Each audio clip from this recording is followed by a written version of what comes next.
देखिए ये भी क्वेश्चन जो है सो पीजीटी में आया हुआ क्वेश्चन है, क्वेश्चन नंबर 17। मैंने नंबर भी लिख दिया है कि क्वेश्चन नंबर 17 में ये क्वेश्चन है।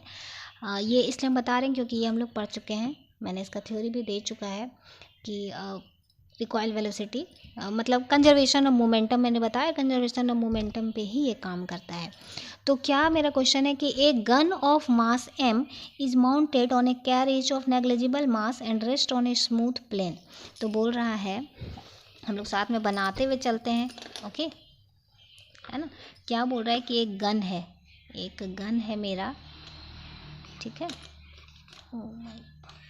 एक गन है मेरा जो कि इसका मास m है ना, और एक कैरेज पे है, तो उससे हमको कोई मतलब नहीं है क्योंकि इसका मास नेगलेक्ट कर दिया है, 0 है, और स्मूथ प्लेन पे है मतलब फ्रिक्शन p भी नहीं है, तो ना हम लोग को इसमें फ्रिक्शन देखना है और ना ही कुछ, सिर्फ हमको इसमें जाना है। तो बोल रहा है कि when it fires a shell of mass m, जब ये एक बुलेट फायर कर रहा है ना, इसका मास कितना है m, हॉरिजेंटली है ना, हॉरिजेंटली एक बुलेट को ये फायर कर रहा है, तो बोल रहा है कि एनर्जी ऑफ एक्सप्लोजन इतना है, जब ये बुलेट को फायर किया तो एनर्जी ऑफ एक्सप्लोजन इतना है कि अगर इस बुलेट को हम प्रोजेक्टाइल मोशन करवाएं तो ये क्या होगा, मैक्सिमम h हाइट तक जाएगा, ठीक है।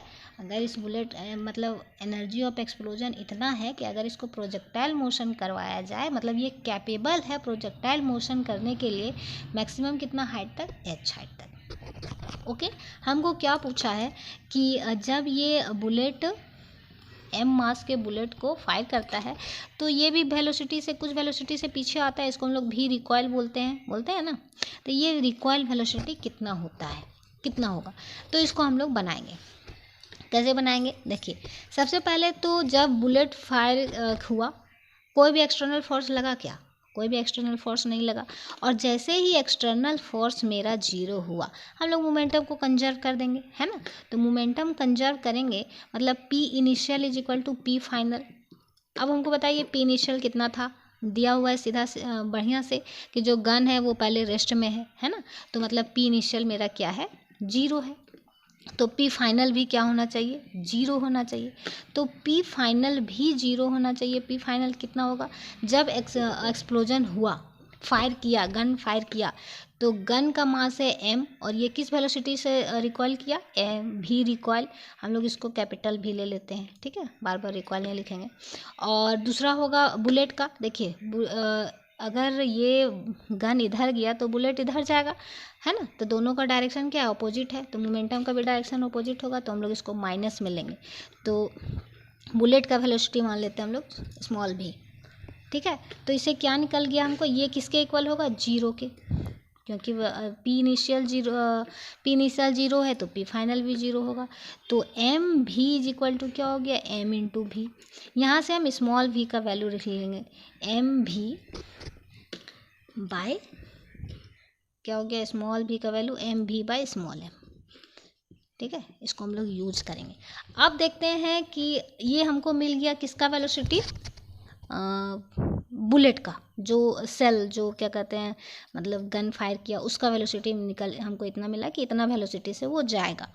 अब हमको दिया हुआ है कि एक्सप्लोजन एनर्जी इतना है कि अगर उसको प्रोजेक्टाइल मोशन हम करवाएं तो वो h हाइट तक जाएगा। तब हमको रिकॉइल वेलोसिटी पूछ रहा है, h के टर्म में पूछ रहा है ना।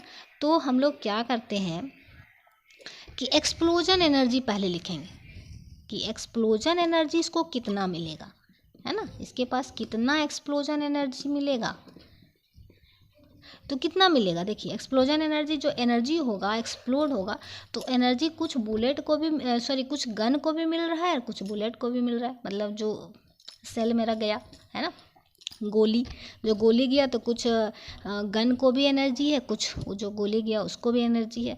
तो गन का कितना एनर्जी होगा, हाफ, काइनेटिक एनर्जी है, दोनों के पास कैसा एनर्जी है, काइनेटिक एनर्जी है, मास इसका m v स्क्वायर, और जो गोली है जो सेल है उसका एनर्जी कितना होगा, half small m v square. अब स्मॉल v के जगह पे हम इस टर्म को लिख रहे हैं, है ना, क्योंकि हमको चाहिए क्या, हमको कैपिटल भी पूछा है, हमको रिकॉइल वेलोसिटी चाहिए, है ना। तो बाकी सब स्मॉल भी को हम भी कैपिटल भी के टर्म में लिखेंगे। तो ई जो मेरा एक्सप्लोजन एनर्जी है वो क्या हो जाएगा, half M V square plus half M, भी के जगह पे क्या रखेंगे, एम भी बाय एम का होल स्क्वायर। इससे देखिए हाफ बाहर निकाल लेते हैं, है ना। तो ये क्या हो गया, एम भी स्क्वायर, और यहाँ क्या बच गया, ये एम स्क्वायर हो जाएगा तो एक एम कैंसिल हो जाएगा, तो ऊपर बच गया मेरा एम स्क्वायर भी स्क्वायर और नीचे बचेगा एक छोटा एम। फिर देखिए इसमें से हम कैपिटल एम भी स्क्वायर को कॉमन ले सकते हैं, यही लिखते हैं, जगह नहीं बचेगा। Half M V square common ले लिए। एक मिनट पहले यहाँ आप लोग करके दिखाते हैं। Half M V square common ले लिए, इसको सॉल्व कर सकते हैं, मेरा वीडियो लंबा नहीं होगा तब, लेकिन एक ठोक बता दे रहे हैं। ये क्या हो गया 1, और यहाँ क्या बचेगा, कैपिटल एम, है ना, और नीचे एम। तो मेरा क्या निकल गया, half M V square small M plus capital M divided by small M. ठीक है, ये मेरा निकल गया एक्सप्लोजन एनर्जी।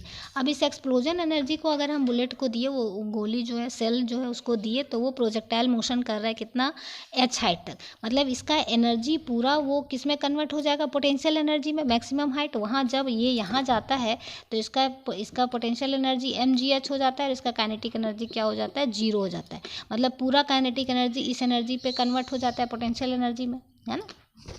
पूरा काइनेटिक एनर्जी इसका पोटेंशियल एनर्जी में कन्वर्ट हो जाता है। तो हम लोग इस ई को इक्वल कर सकते हैं ना mgh से। ई इज इक्वल टू क्या हो जाएगा, mgh। अब ई का वैल्यू हम लोग यहाँ रखेंगे, तो ई का वैल्यू क्या है, half M V square small M plus capital M by small M is equal to mgh। अब ये भी हमको चाहिए, तो भी स्क्वायर इज इक्वल टू क्या हो जाएगा, भी स्क्वायर इज इक्वल टू क्या हो जाएगा, 2 उधर जाएगा, m उधर चल जाएगा, तो 2m स्क्वायर gh। ये m प्लस m नीचे आ जाएगा, और ये कैपिटल M भी नीचे आ जाएगा, तो m इंटू, अब ये स्क्वायर को हम हटा देते हैं, तो ये क्या हो जाएगा, रूट में आ जाएगा। तो रिकॉइल वेलोसिटी क्या हो गया, 2m square gh by capital M plus M। तो आंसर यही है, 2m square gh by m into m plus m। ठीक है, तो नेक्स्ट क्वेश्चन देखिए, मेरा क्वेश्चन नंबर 136, ये सब PhD का क्वेश्चन है, हिंदी में दिया हुआ था कि एक रॉकेट विश्राम की अवस्था से प्रारंभिक द्रव्यमान m0 से शुरू होता है और इसका द्रव्यमान जलने के बाद m हो जाता है। सभी बाह्य बलों को अनदेखा करते हुए m0 बाय m के अनुपात को ज्ञात करें यदि रॉकेट की गति इसकी निकास गति से दोगुनी हो। आप लोग क्वेश्चन पढ़ लें, मेरे पास वीडियो लंबा हो जाएगा इसीलिए हम थोड़ा स्पीड में जा रहे हैं। तो देखिए मैंने फिगर बना लिया। तो फिगर क्या बोल रहा है कि रॉकेट है, पहले रेस्ट पे है ना, और पहले इसका मास कितना था, m0। अब जब ये चलना शुरू किया तो क्या कहते हैं, इसका मास क्या हो गया m, और इसका वेलोसिटी मान लेते हैं v, और इसका वेलोसिटी बोल रहा है, इसका वेलोसिटी मान लिया u है। तो हमको पूछ रहा है क्या, m0 और m0 बाय m का वैल्यू। ठीक है, m0 बाय m का वैल्यू, u के साथ एक रिलेशन दिया हुआ है हमको कि रॉकेट की गति, मतलब वेलोसिटी ऑफ रॉकेट दिया हुआ है, रॉकेट की गति इसकी निकास गति से दोगुनी है। मतलब एग्जॉस्ट वेलोसिटी से क्या है, इसका रॉकेट का वेलोसिटी दोगुना है, मतलब v is equal to 2u दिया हुआ है। और एक चीज़ दिया हुआ है हमको, सभी बाह्य बलों को अनदेखा करते हुए। तो रॉकेट वाला पिछला क्लास में हम रॉकेट का क्लास लिए थे, वीडियो दिए थे, आप लोग देखे होंगे कि बाह्य बल यहाँ कौन सा एक लगता है, ग्रेविटी फोर्स। मतलब ग्रेविटी फोर्स को हम लोग को इसको क्या करना है, इसको इग्नोर करना है ना, ग्रेविटी फोर्स को इग्नोर करना है। तो हम लोग का एक वेलोसिटी का फॉर्मूला आया था, रॉकेट के वेलोसिटी का एक फॉर्मूला आया था हम लोग का कि v is equal to v0 plus u log e m0 by m minus gt। कब, जब हम ग्रेविटी लेते थे, कैसे निकाले थे, f एग्जॉस्ट प्लस mg, है ना, is equal to net acceleration. इसी तरह से ना निकाले थे इसको हम लोग, a dv बाई dt लिए थे, फिर पूरा एफ एग्जॉस्ट कितना, sorry F exhaust plus M G M A, F exhaust लिए थे mu into D M by D T, A लिए थे D V by D T. तो इस तरह से हमको ये चीज़ निकला था। हम लोग को सिर्फ फार्मूला याद रखना है और जानना है कि कैसे आता है। तो यहाँ क्या दिया कि लिखा हुआ है क्वेश्चन में कि एक्सटर्नल फोर्स क्या है, 0 है ना, बाह्य बल को अनदेखा करते हुए किसी को भी नहीं, तो बस ये वाला मेरे पास आ जाएगा। अब यहाँ हमको भी क्या दिया हुआ है, 2u, भी क्या दिया हुआ है 2u, भी नॉट क्या दिया हुआ है 0, पहले इनिशियल रेस्ट में था, into U log E M naught by M, ये पूरा टर्म ख़त्म। तो यू यू क्या हो जाएगा, कैंसिल हो जाएगा। तो एम नॉट बाय एम क्या हो जाएगा, देखिए एम नॉट बाय एम क्या हो जाएगा, लॉग ई उधर चल जाएगा तो ई एक्सपोनेंशियल इधर आ जाएगा, तो मतलब ई के पावर 2 इधर आ जाएगा, तो एक्सपोनेंशियल के टर्म में आ जाएगा ना। ये चीज़ आप लोग जानते ही होंगे, पढ़े होंगे 11-12 में। तो लॉग ई जब इधर आता है तो एक्सपोनेंशियल के टर्म में कन्वर्ट हो जाता है, और ये ई का पावर क्या हो जाएगा 2, तो एम नॉट बाय एम क्या हो गया ई स्क्वायर। आपका आंसर दिया हुआ था फर्स्ट ऑप्शन में था ई स्क्वायर, ठीक है। अब नेक्स्ट क्वेश्चन देखिए नेक्स्ट क्वेश्चन जो है रदरफोर्ड स्कैटरिंग पे है। रदरफोर्ड स्कैटरिंग का वीडियो हम बना चुके हैं। ये फार्मूला बेस्ड है, इसलिए फार्मूला इसका सिर्फ फार्मूला याद रखिए। बाकी अगर इसे कुछ एक्स्ट्रा आता है, अगर फार्मूला बेस्ड आया तो ठीक है, एक्स्ट्रा आया तो उसको वो एक्स्ट्रा 10% में रखना है, जो कि नहीं बनने वाला है, ठीक है। तो हम लोग को एग्ज़ाम निकालने के व्यू से पढ़ना है।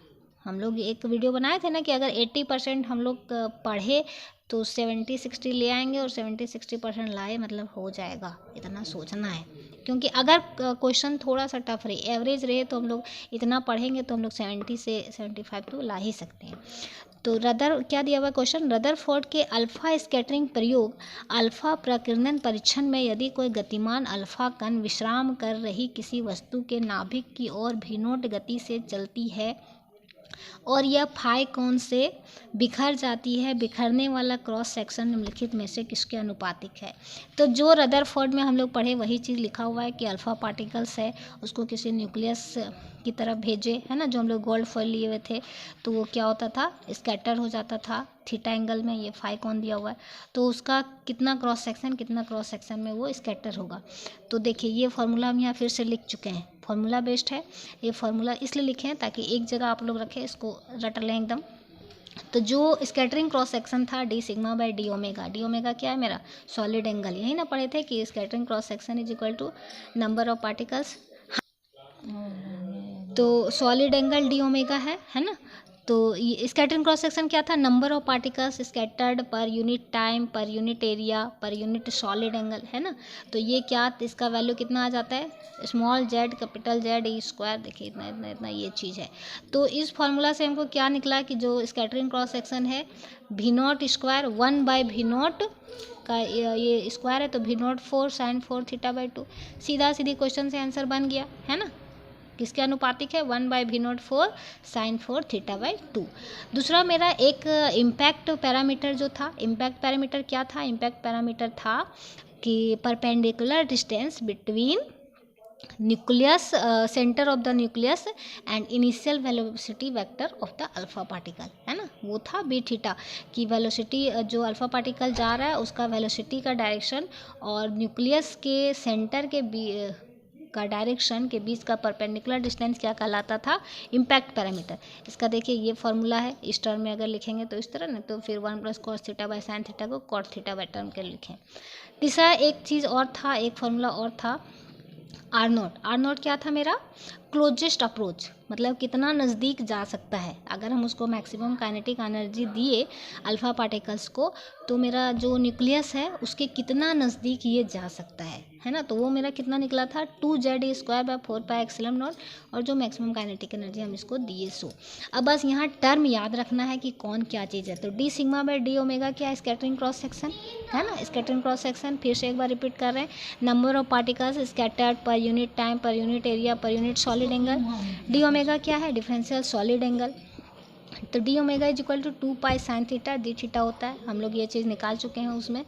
और जेड क्या है, atomic number of target nucleus, small Z क्या है, atomic number of alpha particle, theta क्या है, स्कैटरिंग एंगल है, कितना एंगल से स्कैटर होगा, भी नोट क्या है मेरा, यहाँ इसी का टर्म हम यहाँ लिखे हैं, भी नोट मेरा क्या है, वेलोसिटी ऑफ अल्फा पार्टिकल है ना, और एम मास सानो, एम स्मॉल एम क्या है, मास ऑफ अल्फा पार्टिकल, ठीक है। और एन देखिए एक टर्म और था, एन क्या था मेरा, number of alpha particles deviated at theta angle, K is equal to क्या है 1/4 पाई एप्सिलॉन। तो देखिए ये है N K Z square divided by sine 4 theta by 2, यहाँ के का वैल्यू क्या है 1/4 पाई एप्सिलॉन नॉट, और एन क्या है number of alpha particles deviated at theta angle. ये रदरफोर्ड स्कैटरिंग में हम बता चुके हैं, N B impact parameter, closest approach, R naught, है ना। तो सिर्फ हम लोग को ये फार्मूला याद रखना है, टर्म कौन सा क्या चीज़ है वो याद रखना है, थीटा क्या है स्कैटरिंग एंगल, जेड क्या है atomic number of target nucleus, और के 1/4 पाई एप्सिलॉन नॉट।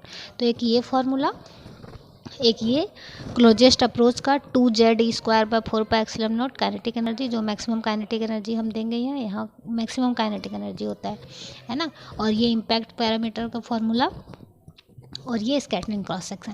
देखिए फार्मूला बेस्ड क्वेश्चन आया हुआ है, ये क्वेश्चन नंबर 82 है पीजीटी का। नेक्स्ट क्वेश्चन देखते हैं हम लोग, ये भी क्वेश्चन नंबर 38 है, ये क्वेश्चन नंबर 38 है पीजीटी का। क्वेश्चन देखिए क्या है, 4 मीटर पर सेकेंड की गति से चल रहा 2 किलोग्राम द्रव्यमान वाला सेल अचानक 2 समान टुकड़ों में फट जाता है। टुकड़े समान गति के साथ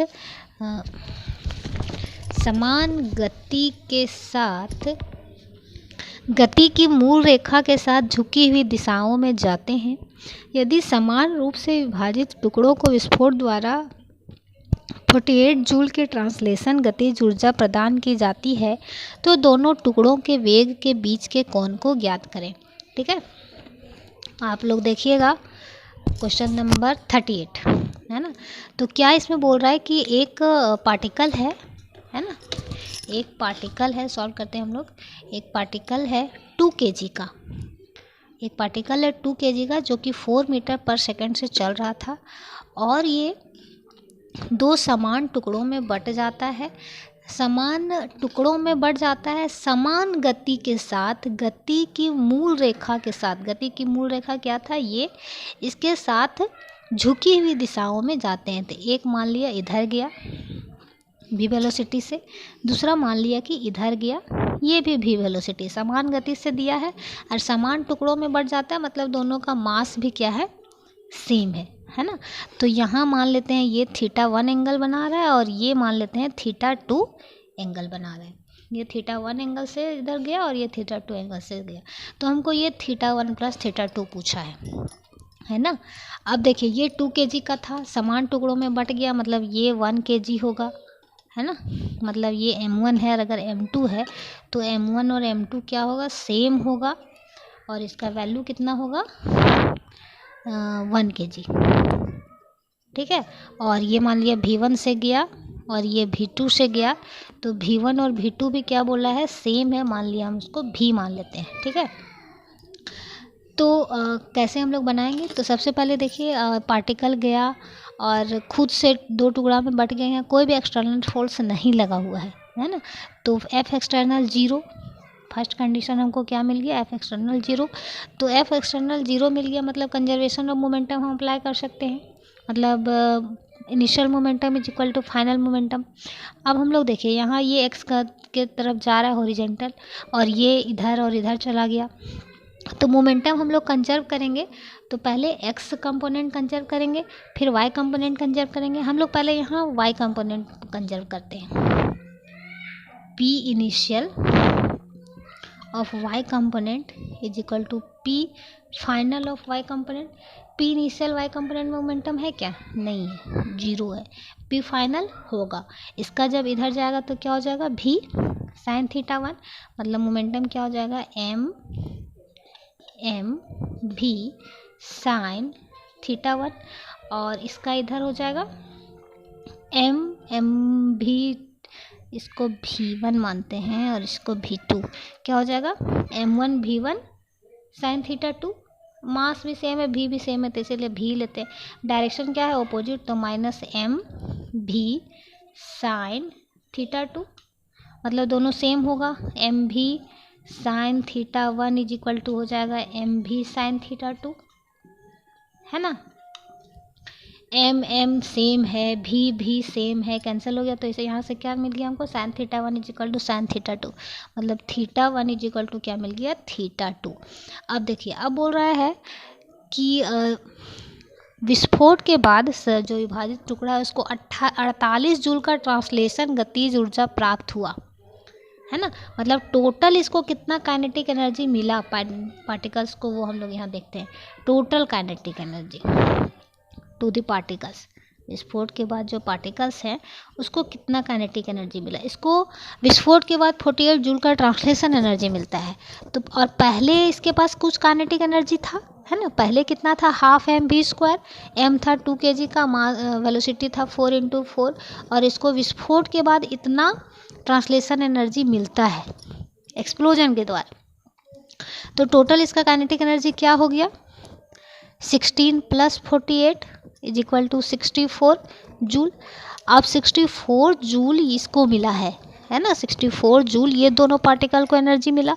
तो ये दोनों पार्टिकल को 64 जूल एनर्जी मिला, तो कितना ये काइनेटिक एनर्जी के रूप में मिला, मतलब हाफ mv², फर्स्ट पार्टिकल का और दूसरे पार्टिकल का हाफ mv², मास सेम है, वेलोसिटी भी सेम है, इज इक्वल टू कितना है 64 जूल, है ना। तो ये कितना हो जाएगा mv², m के जगह पे 1 रखेंगे तो हाफ और हाफ 1 हो जाएगा, मतलब कितना हो गया आपका, सॉरी ये हो जाएगा mv² is equal to 64, m1 है मतलब v² इज इक्वल टू 64, तो v मेरा क्या निकलेगा 8 मीटर पर सेकेंड। अब v निकल गया, हमको चाहिए क्या थीटा 1 + थीटा 2। अब देखिए, अब हम लोग मोमेंटम को कंजर्व करवाएंगे x डायरेक्शन में, pix is equal to p final x। x direction में क्या है मोमेंटम, m इंटू भी 2×4, है ना, 2×4। और y डायरेक्शन में क्या, x डायरेक्शन में फाइनल में क्या होगा, इसका इस डायरेक्शन में v2 cos थीटा 1, तो m into v2 cos theta 1, v2 is equal to v लेंगे, m1 m2 is equal to m लेंगे, तो क्या हो जाएगा mv cos थीटा 1। दूसरा पार्टिकल का क्या होगा, डायरेक्शन दोनों का सेम होगा x डायरेक्शन में, m v cos थीटा 2, है ना। इसका हो जाएगा m v cos थीटा 2, तो m v cos थीटा 2। ये हो गया आपका 8, ये हो गया 8, m v कॉमन, है ना, m v क्या है कॉमन, और theta 1 is equal to theta भी मिल जाए, theta 1 is equal to theta 2, तो cos theta 1 is equal to cos theta 2, मतलब 2 m v cos थीटा।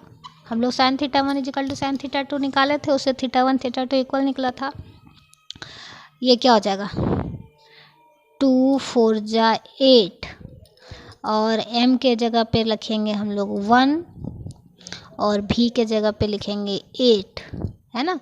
तो ये हो जाएगा 4 2 जा, इसको हम लोग इतना लेंथी क्यों करना, ये था 8, ये मेरा कितना हो गया था 2mv cos थीटा, तो 2 m के जगह पे 1 और v के जगह पे 8, है ना। 2 × 1 × 8 × cos थीटा, 8 8 कैंसिल, तो cos theta is equal to क्या हमको मिल गया, cos theta is equal to 1/2, 2 इधर आ जाएगा तो 1/2, और 1/2 कब होता है, जब theta is equal to 60 degree, और जब थीटा 60 डिग्री मतलब थीटा 1 भी 60 और थीटा 2 भी 60। हमको क्या निकालना था, दोनों के बीच का एंगल, तो दोनों के बीच का एंगल क्या है थीटा 1 + थीटा 2, तो थीटा 1 + थीटा 2 हमको क्या मिल गया 60 + 60 120 डिग्री, ठीक है। तो ये आंसर हो गया आपका फाइनल, ऑप्शन में था 120 डिग्री। तो इस तरह से देखिए हम लोग जितना भी मैकेनिक्स पढ़े हैं उसमें से हम लोग कितना क्वेश्चन सॉल्व कर लिए, 1 2 है ना, 3 4 4 और 2 3 कॉलिजन से था। तो हम लोग अभी तक 7 से 8 क्वेश्चन सॉल्व कर चुके हैं। 1-2 क्वेश्चन और अगले क्लास में हम लेके आएंगे। तो इतना क्वेश्चन हम लोग सॉल्व कर चुके हैं मैकेनिक्स से। सिर्फ अभी हम लोग आधा भी मैकेनिक्स नहीं पढ़े उससे, मतलब पूरा मैकेनिक्स सॉल्व करेंगे तो हम लोग 15 से 20 क्वेश्चन मैकेनिक्स से आता है। ठीक है, ठीक है, थैंक यू। और अगर वीडियो अच्छा लगे तो प्लीज़ लाइक कर दीजिए और शेयर कर दीजिए और सब्सक्राइब कर दीजिए। Thank you.